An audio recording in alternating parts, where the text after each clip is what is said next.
only thing we have to fear is fear itself. The National Weather Service has issued a severe thunderstorm warning. Welcome to the Common Sense Practical Prepper Podcast, where prepping doesn't have to be complicated or expensive. Coming to you from a well-defended off-grid compound high in the mountains. Coming to you from his Florida room in Richmond, Virginia. Neither off-grid nor well-defended, unless you count his chickens and cats. Here is your host, Keith. Hey everybody, this is Keith with the Common Sense Practical Prepper Podcast, September 13th, 2025. Get a couple things off my chest real quick. Let's talk about Charlie Kirk.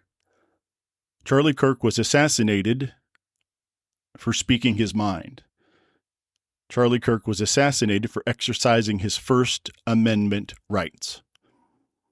Whether you like the man, whether you don't like the man, whether you agree with some things he said or none of the things that he said, regardless of who you are, where you come from, black, white, left, right, no one, and I repeat, no one deserves to be physically harmed by exercising their First Amendment rights. That's all I'm going to say about that. I'll do my commercial plug real quick, then we'll get into the meat of the podcast. I've said a million times that I'm a part of the affiliate program with Augustin Farms. I just got an email because I'm part, on the subscribe to their newsletter. They have some tremendous sales. It's like 60% off because September is preparedness month. Do me a favor. I'm going to put the affiliate link down below. Use the affiliate link. Don't use the affiliate link. That's fine. But please go to their website. All these different long-term food storage websites always have sales. But the sales that I noticed this afternoon are some prices that I have not seen before. So do yourself a favor, take 5 minutes and check it out. You may not like any of the food. You may purchase your long-term food storage supplies from other companies, and that is perfectly fine. But later on this afternoon, or later on this evening, I'm actually going to sit down and see if there's anything that I need in my pantry, because 60% off, and they're decent prices to begin with. 60% off is absolutely fantastic. A couple stats real quick. I've looked into some of the metrics, and the number of folks that are listening in the UK has jumped up quite a bit. And I was watching the news yesterday and as well as today. Lord, that place is a hot mess. Over 1 million people were marching through the streets. And I tell you what, I hope the people that run these pubs, I hope they purchase some extra beer, because nothing makes a man thirsty than running up and down the streets of London shouting their head off for 2 and 3 hours. It appeared to be a mostly peaceful protest. I know we've heard that before, but I'm not sure of any significant injuries. I know some police officers got bowled over. Certainly no excuse for that. But man, things are really kicking off there, and they're kicking off all over the world. Kudos to you folks over there in the UK. Just keep it safe. Don't hurt anybody. And again, you have the ability to express yourself. I'm all for that. Okay, I'm a people watcher, like most people are. I know a lot of people that are people watchers. And I was sitting in the airport in Frankfurt a week ago tomorrow. Yeah, a week ago tomorrow, I was flying out of Frankfurt, coming back to Dulles, and I'm just doing some people watching. And I would like to think that I'm prepared most of the time for most things, but things sneak up on us, and it's, that stuff happens. But one thing that I really pride myself on is being prepared for travel, especially international travel. Show up 2 hours before your flight, passport control, customs, drop off your bags. Do you get a paper boarding pass? Do you have the boarding pass on your app? That sort of thing. So I'm at the United counter getting ready to drop my bags because my reservation got screwed up. Again, another reason why I got there a little bit early. The electronic boarding pass on the app was not working. So I showed up about another 20 minutes early. And I'm standing in line. I got three people ahead of me. And over to the right, there's this American family. I pretty much guessed we're getting on my flight. They weighed their bags, and you get 50 pounds per bag. With United, You get 2 bags free. Most people get 2 bags free, and 50 pounds is the limit. So you put your bag on the little scaly thing, and the United rep, have you packed your bags? Has your bag been out of your sight? Do you have any dangerous items? Lithium iron phosphate batteries, liquids, they run through the whole thing. And as you know, whether you fly domestically or internationally, you cannot have lithium iron phosphate batteries in your checked luggage. If you ever purchase anything over the internet or from a company and it's shipped and has a lithium ion phosphate battery in it, it's going to come to you by ground. You've all seen the videos of people standing in line at DMV and like a phone burst into flames. There was a flight, and I don't remember all the details, a flight several years ago that crashed because there were lithium ion phosphate batteries in the cargo hold, and they caught fire, severed the flight controls, and the cargo plane crashed. Very unfortunate event. So because of that and for other safety reasons, lithium ion phosphate batteries cannot be made part of your checked luggage. Well, I know this, done this a million times, so I'm prepared. So I look over this couple and they weigh the bags. One bag's overweight, so the United guy has to back up the little conveyor thing and it slides back out. And the wife kept saying, "I'm sorry, I'm really sorry." I get it. She apologized profusely. And the United guy kept looking over and making eye contact and rolling his eyes. Probably not the most professional thing. He's German, and I apologize for saying this ahead of time. The rude, obnoxious Americans, and I'll tell you in a second another story about that.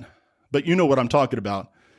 It's the folks that aren't prepared, and they got their bag back, and he says, "Do you have any lithium iron phosphate batteries?" The daughter says, "Well, we have a battery bank." And again, the United rep guy wants to know if it's lithium iron phosphate.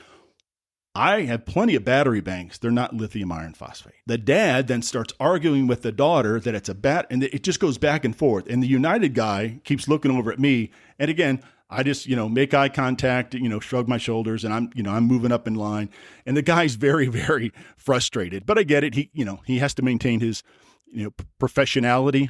Professionality, is that a word? Professional demeanor? I know that's a word. He has to maintain his professional demeanor as he gets the people checked through. Well, they finally, after digging through, and they're trying to find these battery banks, and he's trying to tell the wife that he put it in this pocket, and the daughters, "No, you put it in here." And I finally dropped my bags, and then I went on to the gate. When I'm at the Frankfurt Airport, I just went to the gate, got through security, no problem. Been through security a million times. Take off the belt, the watch, the reading glasses, keys, wallet, all that stuff. Put it in the little gray tote. Basically breeze through security. Now, for some reason, I got picked for secondary every flight that I took going to and from Germany this past couple weeks, but that's okay. Got a little extra pat down. That's fine. That's how the security goes. So I get to the gate, plenty of time, and I'm just hanging out, grab a water, and I noticed near the gate was a hot dog vendor. And this young lady she's the same hot dog vendor that's been near this gate. I normally take the same flight, same gate. She's been the hot dog vendor for the last 3 years that I've been through. She must work there every day. So I ordered my Schnitzelbrötchen in German, a Coke Zero, which is a Cola Light, I guess. So I went ahead and ordered that. And she remarked that my German was great. And in English, I'm like, "No, my German's actually terrible, but thank you." And she said to me, "I really appreciate you taking the time to speak German to me because that shows a certain level of respect." Now, this is the same hot dog lady that last year I was ordering a hot dog from on a pretzel bun, fantastic pretzel bun, by the way. And this American comes up and starts putting mayonnaise on her sandwich that she did not purchase from the hot dog cart lady. So the hot dog cart lady in English says, "Ma'am, you can't have that." Well, again, I'm American, so I can call out obnoxious Americans if I want to. She tried to tell her, "Oh, I'm just getting a little bit of mayonnaise for my sandwich." And she's like, "Ma'am, no, you don't understand. You didn't buy this from me. I have to account for all of it, even the condiments." Now, a couple squirts of mayonnaise isn't going to hurt anything, but still, it's the principle. So the lady gets all huffy and puffy and she walks off. The lady looks at me and I look at her And I go, obnoxious Americans, you can't take them anywhere. And she busts out laughing. Again, kind of like the United rep at the check-in counter, have to maintain your professional ability. I'm going to use professional ability from now on. You have to maintain your professional ability because it's just good customer service. And her and I, this was a little over a year ago, we had a quick conversation. And again, just chit chat. Thank you so much. And all. So she was the same lady this year as well. And that really hit me. And again, I'm in a foreign country. I barely speak the language, but I'm at least going to try. So I'm at the gate just hanging out. And there are people all over the place trying to talk to they're not the flight, the gate people, the gate attendants, I guess. Ladies and gentlemen, this is a passport flight. Make sure you have your passport. We're checking your passport. We're not boarding yet. We're not boarding for another 20 minutes. And like 200 people stand up and start getting in line. So folks, we're not boarding yet, but when we do board, we're going to board by groups. Group 1, Group 2, Group 3 and 4, you're over here. And they have signs and there's tape on the floor, fairly organized. And everybody is just going bananas. They seem really worried about things. Like I said, they were digging through their bags. They were looking for paperwork. They were looking for passports. They were looking for boarding passes. Everybody starts getting up because they want to start boarding. And now we haven't even started pre-boarding yet. So all these people are hovering around the lanes, clogging up the walkway for other people to get to their gates. And I'm just there just shaking my head. And we all know that the flight is not going to leave without you. They're going to board. If you miss your group, they're going to go ahead and last call. And then they start calling names. Like if you have a connecting flight, then they'll check your reservation. Oh, John is late. The plane just arrived at gate 17. We're going to give them about 5 more minutes. Everybody, such a long time to get on these planes, even your wide body jets. So I wait and they do the pre-boarding and we're going to board by groups. Group 1. And so I'm in Group 2. So I walk over there. I'm 50 people deep in Group 2. There are people that are not part of Group 1 that get in the Group 1 line. And when they scan their boarding pass, the gate agent sends them back. You really need to be prepared. And this has to do with everything because things go so much smoothly when you are prepared. Have your luggage weighed. Know what you're going to have in your carry-on. Don't be, digging through your bag at the check-in to put something else into your carry-on. Things go so much smoother when you're prepared. And that's with anything, not just flying. It's less stress when you're prepared. I think I just hit puberty there for a second. Things are less stressful when you're prepared, and things just go a lot smoother. So now it's time to get on the flight. I know my seat. I know how to get to my seat. Have my backpack as my carry-on, and we're slowly shuffling down the gateway, gantry-way, whatever you call it, and I get to my seat. Lord, I'm not sure what was going on. There were people running back and forth. People couldn't find their seats. I mean, it's pretty simple. You're either in Polaris business class, premium economy, or what I call cattle, I guess coach. I'm not sure they call it coach anymore, but coach. Finally, we get everybody boarded. And I said in a previous podcast, we had people getting up on other flights, not even to our gate, and people getting up and trying to go to the bathroom when we're on an active taxiway, taxiing to our gate. So the reason I bring this up is just like anything else, just be prepared. Just take a couple minutes, go over whatever you need to go over, and then you don't have to worry about it.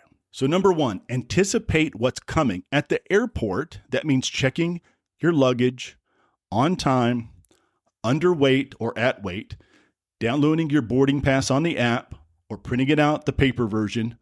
Do that the night before. If you still need to get something out of your suitcase that morning, grab a few things. But when I pack my bags, I pack them the night before. And if I'm going to shower the morning of the flight, I'm going to have my clothes set out. I've already checked for Ubers when I get up. I've already checked the Uber app to see if crazy conference going on and Uber's going to be an extended time to get to me. And I go downstairs and I wait for the Uber. So in life and like anything else, it's about asking yourself, what is the next step? What can I do now to make the next process just a little bit smoother? Number 2, build systems. The most prepared people aren't just lucky, They've got habits. Again, maybe it's packing a checklist for your trips. I have family members that do that. Calendar app for deadlines. Works for traveling, works for work, works for just general things in life, day-to-day activities. On Sunday, is that the day that you do meal prep for the week? A lot of people I know, Sunday afternoon is their day to do meal prep.